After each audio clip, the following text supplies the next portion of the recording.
phenomenal candidate for the U.S. Congress in the great state of Texas. I used to be a Texan myself. I love that state. It's a great state, and currently he's running against Rhino, pro-LGBTQ, anti-gun Tony Gonzalez.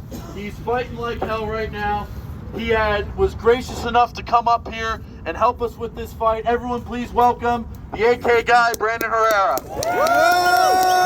Thank you, Brandon.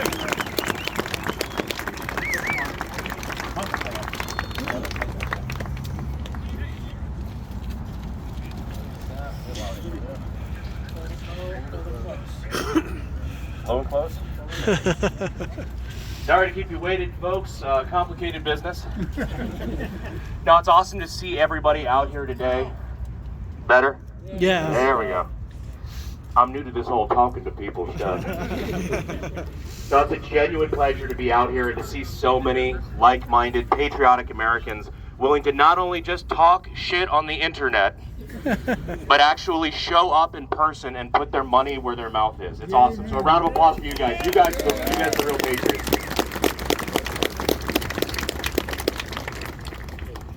But the question is, why are we here?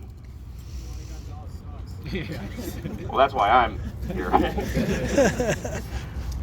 The reason we're here is because your elected officials are willing to sit in that building and sell your rights down the river. Amen. You're here to remind them that that's not going to fucking happen. Yeah. Something that has been a recurring theme with, of course, my campaign running against the Rhino, Tony Gonzalez, who voted with Biden and Nancy Pelosi on gun control. So he's a typical establishment Republican.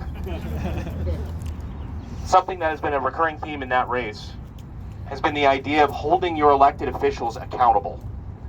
Letting them know that just because they've got a seat right now and they won an election doesn't mean that they get to hold on to that seat until they decide to retire. Amen. They are held accountable by you guys. Hold them accountable.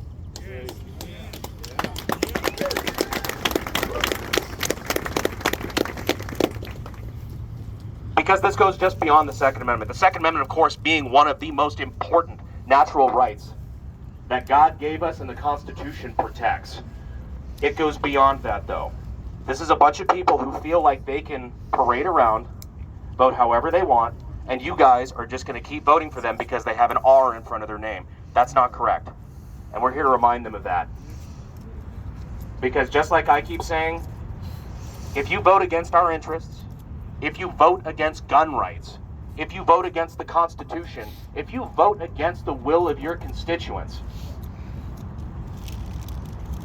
we will challenge you, we will primary you, and we will win. We will take your fucking job. Yeah.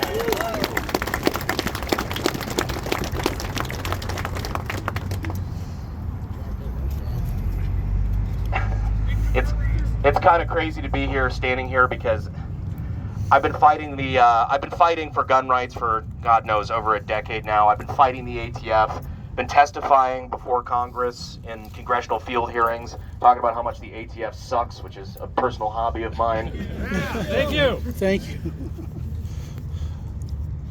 But it's crazy to see how much the gun culture has grown and how much the Second Amendment movement has grown in general. Because 10 years ago, it wasn't like this. 10 years ago, it didn't have to be like this. Amen. Our rights have always been under assault, but now I look out into the crowd.